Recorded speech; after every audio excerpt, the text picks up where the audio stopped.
Now, if you're obese and basically untrained, then there's a lot of fat to go around and there's not that much muscle mass. So you can actually have positive body recomposition even on very aggressive diets sometimes. So if you start strength training, start high protein intake, you'll probably gain muscle mass, even though you're losing fat extremely rapidly. But as you get leaner, you have to really taper it down.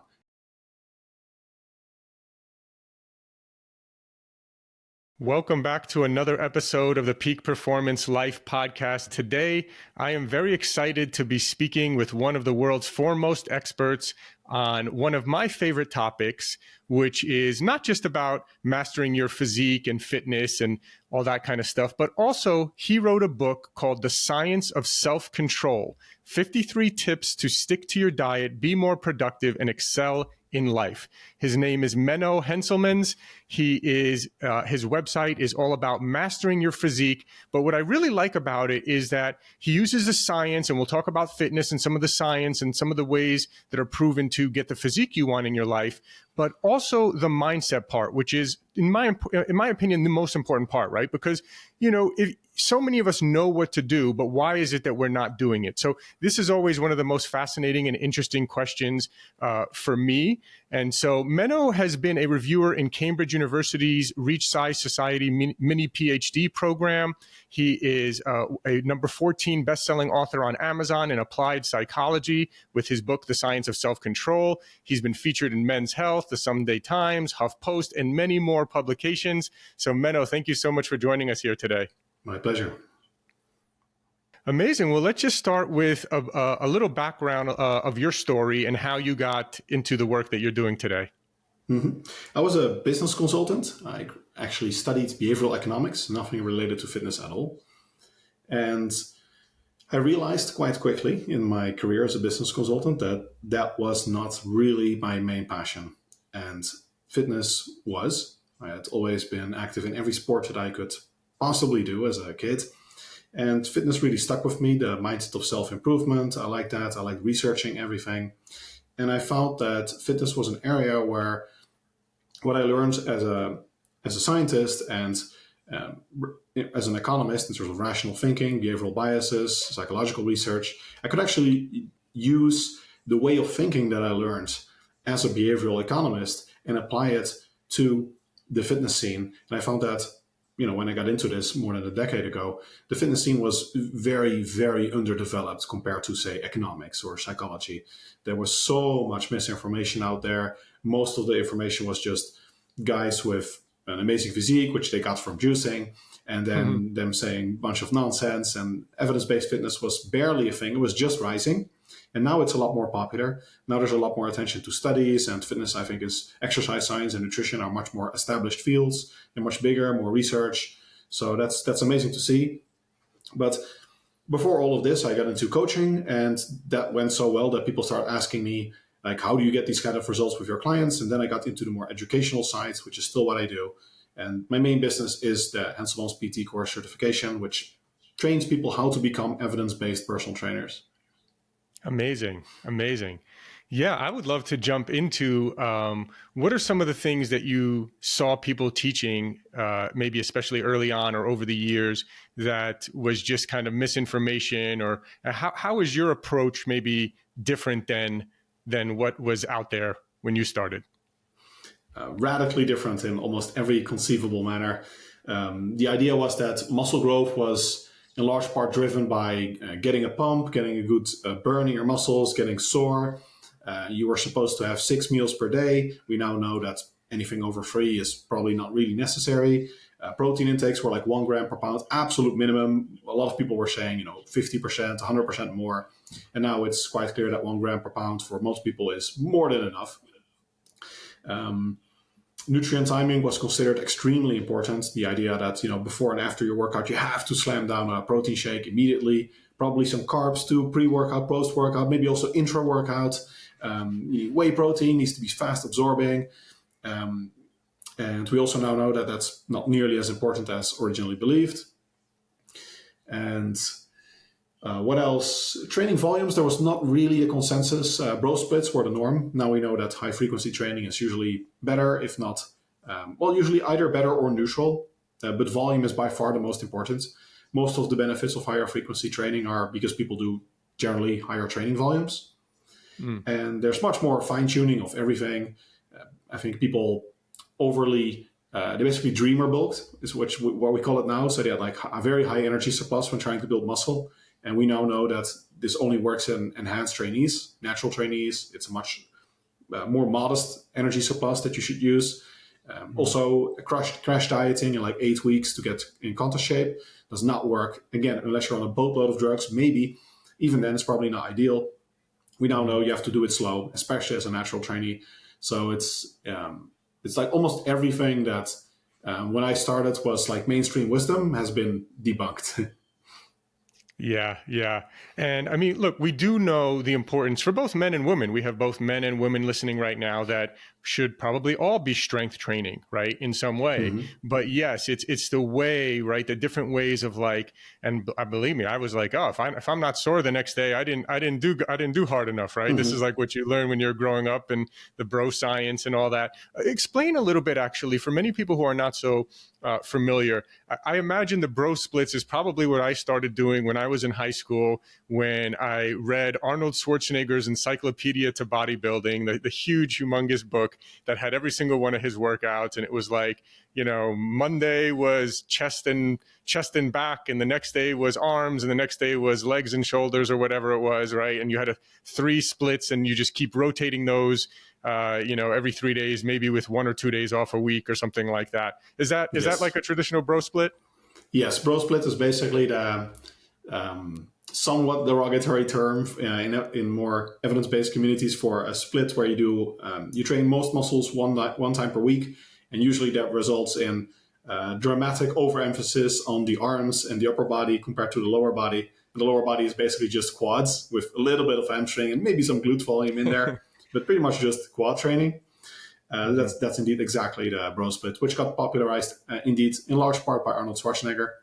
And funny enough, bro splits are now still very popular and kind of the norm.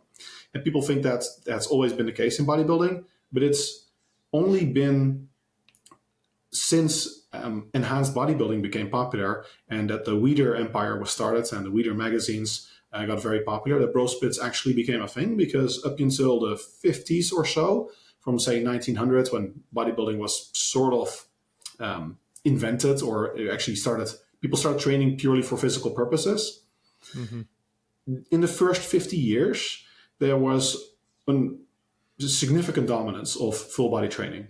And this is still how most athletes train. So it's one of those things, again, where it's funny when you think you know something about a topic, and then when you know more about it and you can zoom out more, that you realize like, oh, I knew this part.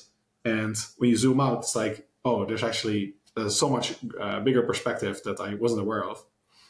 Yeah. And listen, I'm guilty of it too. Even to this day, I'm not going to lie. There are some days where, I just want to hit my arms and I do. And tell me what you think about this. So I think a couple of years ago, I wanted to kind of, I saw someone else actually do this in the gym. And so I kind of talked to him about it and asked him about it. And then I started doing this. I'm curious what your thoughts are, where I will do like actually, and I want to actually also hear about high frequency training, which is the one you mentioned, and doing full body parts multiple times, full body workouts multiple times a week, because I'm also wanting to learn more and switch things up a little bit myself.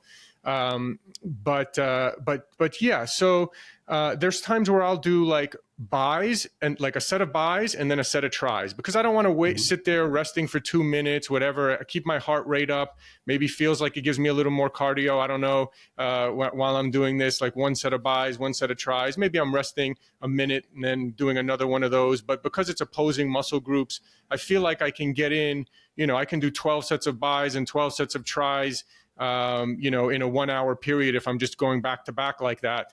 What is your opinion on something like that, on that kind of a workout? That can be great. I mean, I want to do a just arms workout, because I think at the same time you can usually just get more volume done also for other muscle groups, but it can work. Especially if you want to do like a prioritization phase or something, then it can certainly work. And then antagonist supersets, I think, are extremely effective, in particular very time efficient. So we know that when you do an antagonist superset, usually the big benefit is that you just save a lot of time.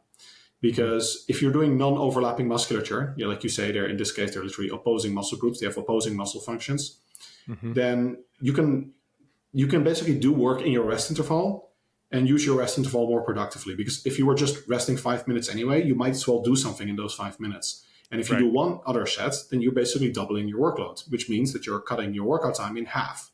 That's a huge advantage, because even if you're like, I don't care about how long I am in the gym, well, if you can do more work per unit of time, then you can also get more total volume in. And for many people, more volume will lead to more gains, because many people are not yet at their maximum recoverable or adaptable volume. Now, for an antagonist superset, you actually get another benefit whereby you don't just get double the workload in per unit of time, you actually have an improvement in performance. So there's something called antagonist potentiation. We don't know exactly what the mechanisms for this are, but it's quite well established that there's a minor but significant in research improvement in how many reps you can do. So for bis and tris, this hasn't been really investigated, but we know, for example, that if you do leg curls and then leg extensions straight after, you can usually do 1 or 2 extra reps of leg extensions. And that's the antagonist potentiation. You can also stretch an opposing muscle that also has a potentiating effect. And that's a nice extra boost. It's not going to make or break the program, but if you're also saving a lot of time, then this is a really nice additional bonus. Yeah. And so again, it's a bro split, but my splits will typically, when I'm doing the bro split, sometimes I'll do full body stuff, and I got a kettlebell trainer who helped me switch things up a little bit, which was great.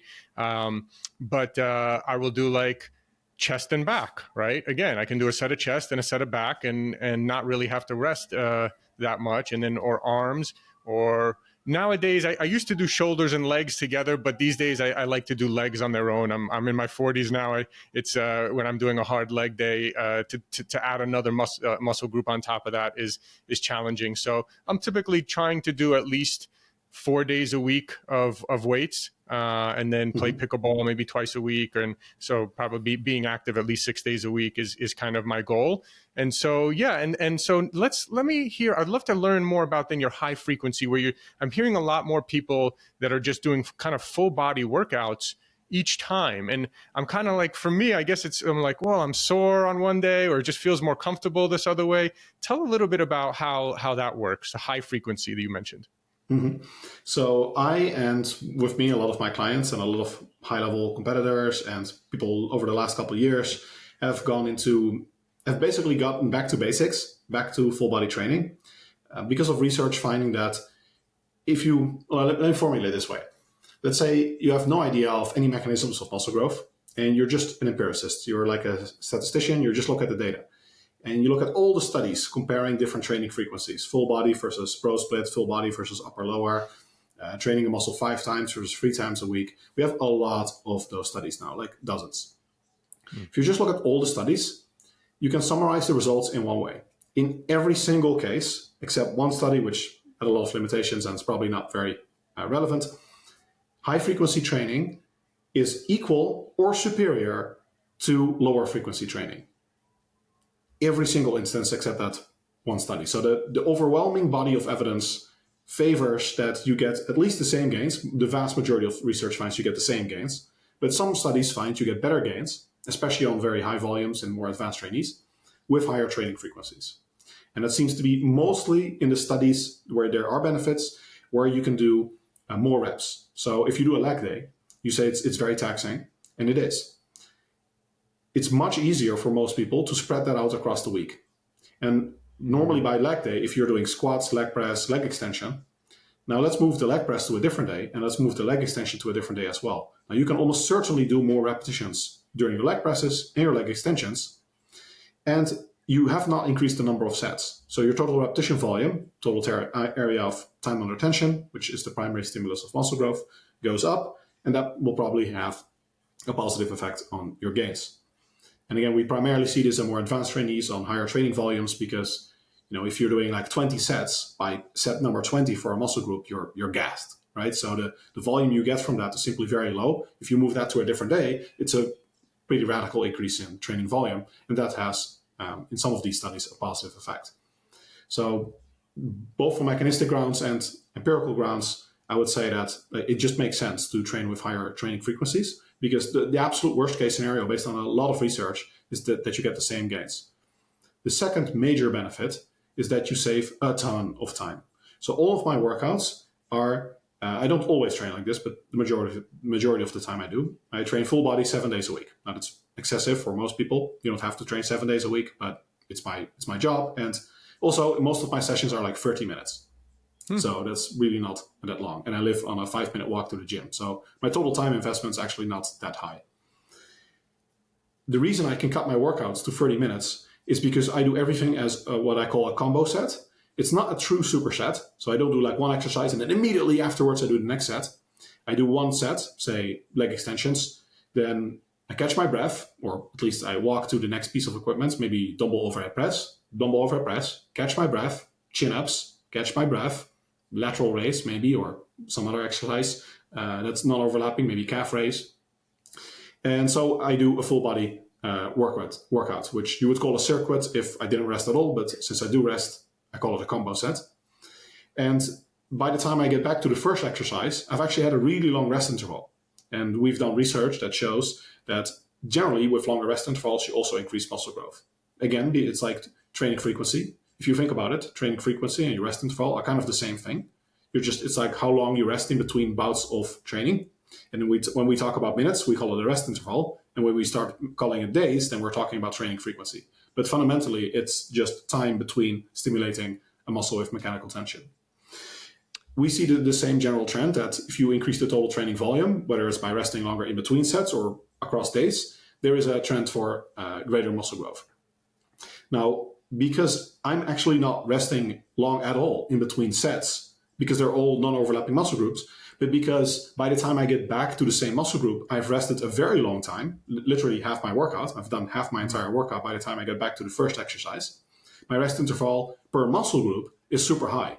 So I have an extremely high training output per unit of time, because while I'm almost all my time in the gym is used exercising, I still have very long rest intervals between muscle groups. So it's an extremely time efficient way to train. That makes a lot of sense. So you're saying the studies are showing that, for example, let's say someone who's training, let's say they're doing 12 sets of legs every week, 12 sets of shoulders, 12 sets of chest, 12 sets of back. But instead of doing that in just one day, if they split that up over four sets over 3 days or 4 days, for example, if they were even though they're doing the same amount, because it's spread out over more time, they will get the same or better results? Yes, and especially likely better results when you're talking about 12 sets. There's been an official meta-analysis by James Krieger and some other research as well that at least strongly suggests that there is a maximum volume per session that is productive, and that seems to be around 10 sets or so. Now, research on this is not very clear, but in the Krieger meta-analysis, they found that after 6 sets, you got very sharply diminishing returns. We also have research on muscle protein synthesis that shows you get, at some point your body gets the hint. And, when you start cramming in more sets, what actually happens in the research is that muscle protein synthesis barely goes up any further, but you do see a greater increase in protein breakdown rates.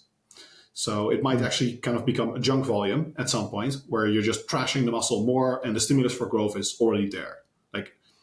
I do think a benefit of a bro split is that it's almost guaranteed to work. Even people that don't train very hard, if you do 10 sets for a muscle group, there has to be a stimulus for muscle growth there, right? So it's kind of foolproof in that sense. And if you don't train very hard, but you only do 2 sets per muscle group every day, you might end up below the threshold of stimulating robust muscle growth. But research is very clear that if you train remotely close to failure, then you do get a good growth stimulus of even 1 set per muscle group. Very interesting. This is really interesting to me. Yeah, when I do 12 sets per body part is typically what I'll do.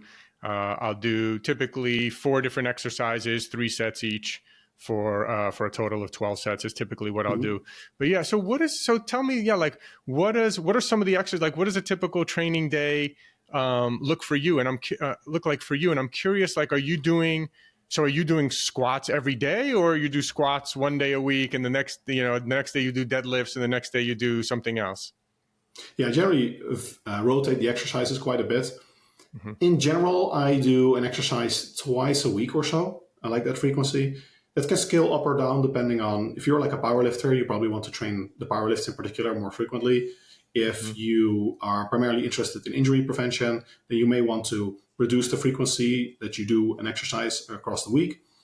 But twice a week is pretty good guideline. So if you train, for example, 6 days a week or 7 days, you might have a split with 3 different workouts, which might have, say, squat, leg press, leg extension, and you do those on the 3 workouts, and then you repeat that split again. This is amazing. Yeah, this is really good stuff. Any difference then for training between women and men, for strength training? Would women be doing kind of a similar split here? Yeah, you could definitely do the same. There's one meta-analysis which found a trend for greater benefits in women of higher frequency training. It might be because women in general have a little bit of an easier time recovering from strength training workouts. Women have a greater resistance to fatigue for various reasons, some metabolic, some hormonal. They generally suffer a bit less muscle damage from a given workout. It's in part also because their strength levels relative to body mass are generally lower. So if anything, it should work even better for women, but I wouldn't really get my hopes up that it makes like a real meaningful difference in practice. Got it. Great. Well, I do want to talk a little bit about nutrition as well as mindset stuff, which is so important with you here as well. So let's touch on nutrition real quick. You mentioned that excessive protein above 1 gram per pound of body weight is not necessary. What do you like to hit in terms of protein count and any other macros as well? It has recently been controversial again. For a long time, the research was pretty much at consensus that anything over even 1.6 gram per kilogram, which is 0.7 gram per pound of body weight, did not result in any further muscle growth or strength development. And most studies find that this is the case. In fact, all studies that are tightly controlled find that there are no further significant benefits. But if you look at meta-analytic research, there was a recent publication by Greg Knuckles in particular that I think is quite compelling, which shows there can be greater benefits. I've usually recommended 0.8 gram per pound for most individuals. There might be some benefits for certain individuals going a little bit higher than that, but over 1 gram per pound is definitely excessive for the vast majority of trainees. Like, you get the vast majority of your gains already, even with 0.7 grams per pound. Now, if you're a vegan, you have muscle, memory, you're a concurrent athlete, super high training volumes, low body fat percentage, those types of scenarios, you probably are warranted to go at least to my default of 0.8 grams per pound, maybe closer to 1 gram per pound even, but you get really sharply diminishing returns at that point. Got it. And what about just people who want a better physique? I know you have an amazing physique. You coach many people to have amazing physiques. So what are some of the secrets there that our listeners are wondering? So protein intake is a big one. Controlling your energy intake is another big one for nutrition. And what do you mean by that? Controlling your energy intake? Mostly tracking, at least for a period, and getting a good sense of calorie awareness. So how many calories are in different foods, and being able to go into an energy deficit, which is essentially necessary to lose body fat. It doesn't really matter based on the research that we have, how you go into the energy deficit, whether it's keto, vegan, carnivore diet. The really primary driver of your body losing energy, and if you do resistance training and have a high protein diet, that will be adipose tissue, body fat, is an energy deficit. So you want to be able to go into an energy deficit, have control of your diet, high protein intake, high fiber intake, low energy density foods. That typically helps enormously. So lots of fruit, vegetables, things like boiled potatoes, foods that don't have a lot of calories per 100 grams. Those are typically good foods because you can simply eat more of them and you'll be more satiated. If you think about it from a mental point of view, to also bring in the mindset issue, dieting would not be an issue. It would just be a decision if we didn't have hunger. And research also finds that hunger is the primary driver of the primary reason that many diets fail. Because if you wouldn't be hungry, like you could just eat whatever you want and you would feel the same way, then you could just choose, okay, so I don't eat the Snicker bar, I eat the broccoli. Of course, you might like certain foods more than others, but it's really the hunger that, from a physiological point of view, drives you to consume other foods, and that hunger causes a negative emotion, causes a negative feeling, and that also makes you hangry, makes you reduce your willpower, and causes a lot of other negative side effects. So if we didn't have the hunger, we wouldn't have all of these other problems like cravings. Cravings are very much just hunger given shape by given a mental representation, essentially. And if we get rid of the hunger, we get rid of all of these problems. And again, you do that high protein diet, high fiber intake, low energy density foods. And there are a lot of smaller tricks, but these are really the big levers that you can pull on. Yeah. Yeah. And there's a lot of talk about high fiber. I think I might even need more fiber in my diet. I supplement with some fiber as well. But what are your favorite kind of sources of fiber? Nothing beats veggies. I know that whole grains and stuff are usually listed as being good fiber sources, and they are good per 100 grams of food, but they're really not good at all per calorie. Like, they have a lot of calories, and it's the calories that matter. So things like broccoli are amazing fiber sources, not because they have that much fiber per 100 grams, although broccoli also has a good amount, but because you can eat so much broccoli, like strawberries. You can eat pounds of strawberries, and you're never going to overeat on that. So strawberries are an amazing source of fiber in that sense. And almost all fruits and vegetables are pretty okay. With fruits, you do have to look for the more fibrous, low-calorie ones, because some fruits like bananas, you can actually overeat on pretty easily. But most fruits are pretty good. Potatoes actually also don't score poorly at all. Potatoes are kind of the sort of the bastard stepchild of nutrition, where they are almost never given a lot of credit for their nutrition, their satiety, or anything, but they actually score really well on most of these indices. And on top of that, almost everyone digests potatoes very well. Sweet potatoes have FODMAPs. There's more divergence there, but normal potatoes, like everyone digests them really well.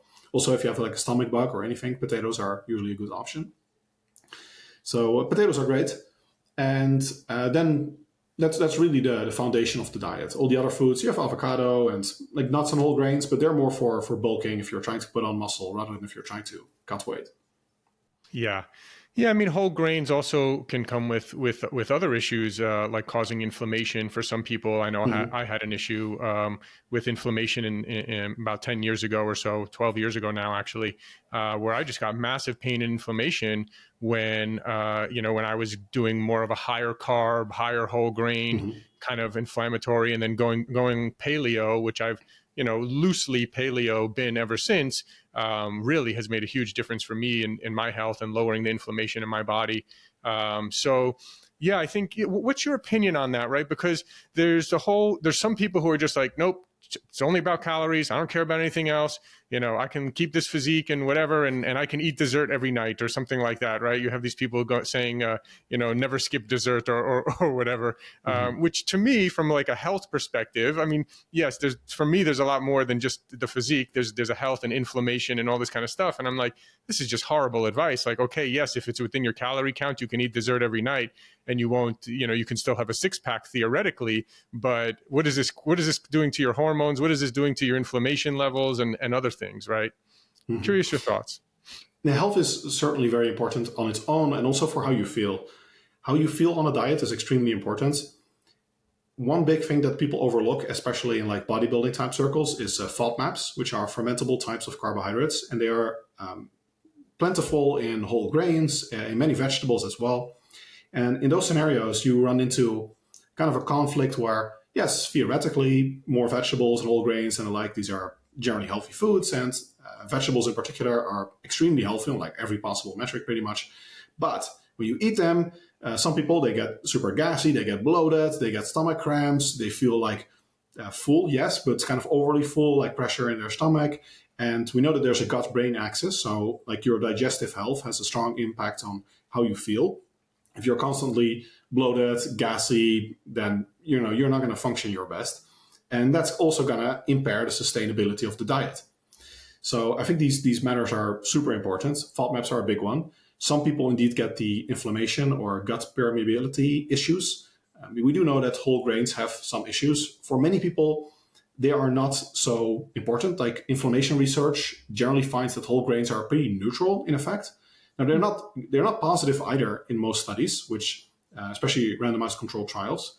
But there are certainly a lot of individuals where that's not the case. Just like with FODMAPs, if you look at the population averages, they don't tell the whole story for individuals. And there are lots of individuals that also have non-celiac gluten sensitivity, or more generally, a FODMAP sensitivity. Gluten is one of the FODMAPs.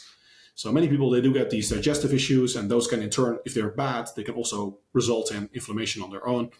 So, you have a lot of these issues where certain individuals just don't tolerate certain foods. And that means that most likely they're not going to be sustainable in their diet. Yeah. Yeah. And so definitely wanted to ask you also a little bit about before we go on to mindset, actually, this is what I wanted to ask you about. And you mentioned it before in that, these kind of 8 weeks dramatically cutting calories to, on a 8-week challenge or whatever it is. And we know we've had other guests on the podcast in the past talk about how, all the contestants in The Biggest Loser, when they just go super low calorie, hard workouts, low calorie, super energy deficiency kind of state. And of course, they lose a lot of weight, but it seems to mess up something in their metabolism. And now we know almost all of them, if not all of them, have gained the weight back or having issues. And we've seen this and heard about this many times. There were people trying to, they say, lower calorie means I lose weight. So I'm at 2,500 calories a day. I'll just go down to 1,000 calories a day, right? And I think that can really cause problems. So what's your opinion on that? And how much of a calorie deficiency per day do you think people should be shooting for? Overly aggressively dieting, crash dieting, has a lot of problems that come with it. But metabolic damage is actually not one of them. We did a research paper on this, and we found that there is significant metabolic adaptation, but there is no metabolic damage. So when you regain the body composition that you had before, your metabolism is the same. There's no evidence of damage. And that holds even in bodybuilders, wrestlers that do aggressive weight cutting cycles, women with anorexia nervosa, malnourished individuals, and much more aggressive dieting studies like the Minnesota starvation experiment, which makes the Biggest Loser study look like child's play. Because this was World War II when ethics committees were a bit more lax with research, and they literally starved people almost to death and then refed them.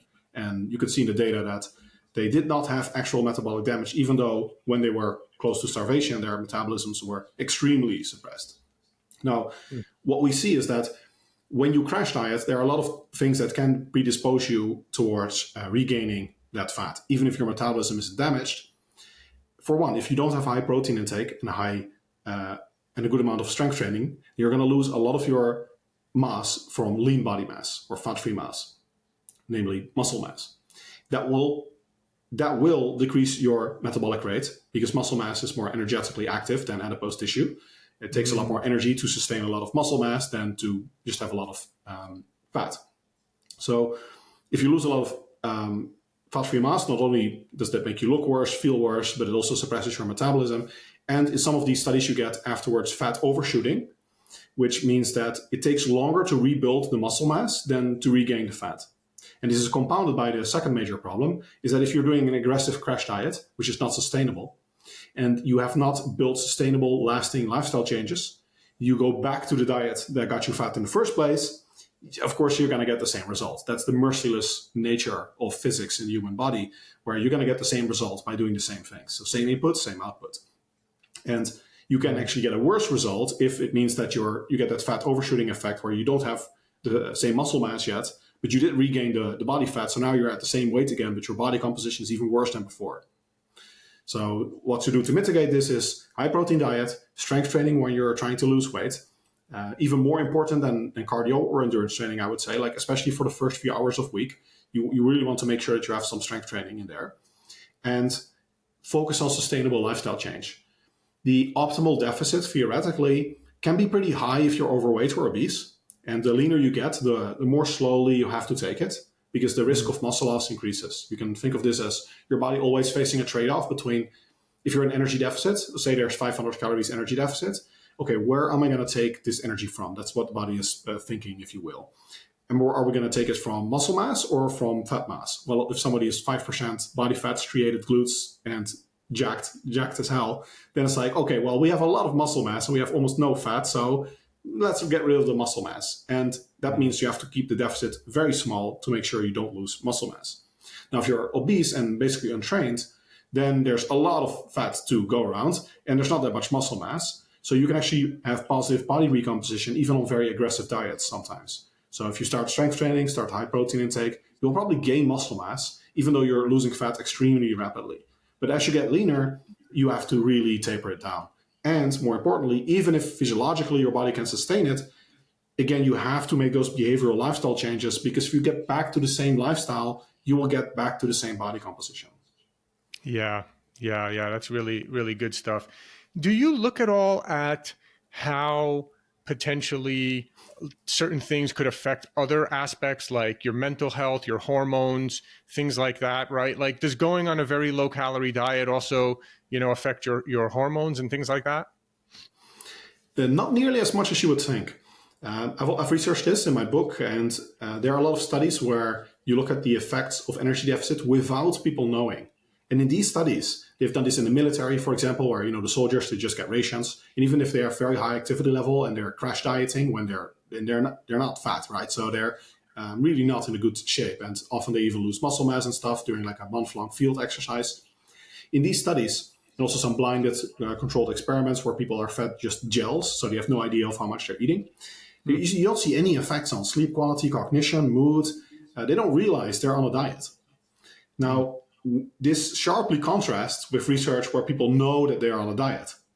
And there we see, funny enough, that you get these mental side effects, but you even get them when people are unsuccessful at the diet, which means that they were actually in energy maintenance, right? They tried to be in energy deficit, but they ended up at maintenance, and they still got the side effects. And these combined lines of research strongly show that it's not the energy deprivation, it's the mental feeling of deprivation that hurts. It's the feeling of, oh, I cannot eat these foods, the forbidden fruit effect, of feeling like I am restricted. There are certain things I want to do in life, but I cannot do them. That's a very negative feeling. Human beings, we like autonomy. We like to do things that we like to do, and being able to choose ourselves that we do those things and not other things. When you cannot do that and you feel restricted, that has a very negative effect on your mindset and your mental well-being. So that is really the core that you have to target. And that's also why research, for example, finds it's better to focus on introducing new healthy, low-calorie foods in your diet than having like these rules where, okay, no more pizza. Rather, you can say, before I eat pizza, let's have some broccoli and make sure I get my fiber in. And also let's have some protein, make sure I get my protein in. And then if I'm still hungry, I can have some of that pizza. That's a much more sustainable practice, and people don't feel deprived in that sense. What's your opinion on testosterone replacement therapy and things like that? It's very popular these days, and I think largely for good reason. But the unfortunate side effect of that is that it has become almost a synonym or like a euphemism for just using steroids. So a lot of people on YouTube that are on TRT are basically just juiced to the gills, and now saying TRT because I read a funny comment. One of the people said that TRT is the rich person's equivalent of being on steroids. Just like, if you're a rich person going to Asia, you're not an immigrant, you are an expat. Even though technically it's mostly the same thing. Yeah. And TRT kind of has become that thing. And that's unfortunate because TRT is a very legitimate medical intervention for people with hypogonadism. And hypogonadism is becoming a lot more common for various reasons, in particular worse lifestyles. And a lot of people would benefit from that. Surprisingly large part of the population. It's definitely not the norm, but there are a lot of people, especially older people, but also just some young men that have a genuine problem with their testosterone production that is not solvable by current medical practices other than via TRT. And then TRT can significantly alleviate symptoms of depression. It can make them feel better, increase their mental well-being, and it does not increase aggression. It has no negative side effects for the majority of individuals. In fact, it typically reduces aggression in people that were hypogonadal before because they were much more susceptible to stress, depression, they had low energy levels, and that's much worse. That can make people lash out and become aggressive in that way. So for people that generally don't have the testosterone levels, despite trying everything in their natural lifestyle to optimize them, TRT is amazing. And a lot of elderly people would benefit from it. I am for sure going on it when I'm old enough that my testosterone levels start decreasing. Mm-hmm. So in that sense, I love it. In the sense of it now being almost a meme that, some guys on TRT and basically just steroids, that is, I think, very negative, and the pendulum has swung too far in the opposite direction in that sense. Yeah. Because TRT could be, Yeah. Are you getting yourself up from levels of, 300 to 900, or are you getting Mhm. yourself up from, 500 to 2000 or whatever, right? So yeah, it could be a big Yes. range. It's like, remember the R stands for replacement, not enhancement. Yeah, yeah. Good point. Good point. Well, let's talk a little bit. Any mindset tricks or tips or things that you teach? I know you have a lot of programs where you're actually training other personal trainers and certifying them, and we'll talk a little bit about that in a little bit as well. But what are some of the things that you're seeing? Like, you've worked with many clients over the years. Some of them, I'm sure, have success. Some might have success for a short period of time. Then they stop working with you and they go back to how they were before. What is it? What is some of the mindset differences, or what are some of the tools that you use from a personal development and mindset coaching perspective? There are a lot of things that you can do. I think one of the most important things in everyone, and this goes way beyond fitness, is to foster intrinsic motivation. And we know that intrinsic motivation is strongly tied to three factors, which are autonomy, competence, and relatedness. Autonomy means, as I already mentioned earlier in the podcast, autonomy is that we do the things on our own volition. So as a personal trainer, I really position myself as a counselor, consultant. I'm not saying like, do this. I'm saying, this is what I would do. If you do this, you get these types of results. This is the path towards best results. And you can give options, right? This is the path towards the fastest result. But if you want to just slow it down and still get decent results, we can do it this way. That's really important, that people feel in charge of the process and they're doing things on their own volition. And secondly, competence.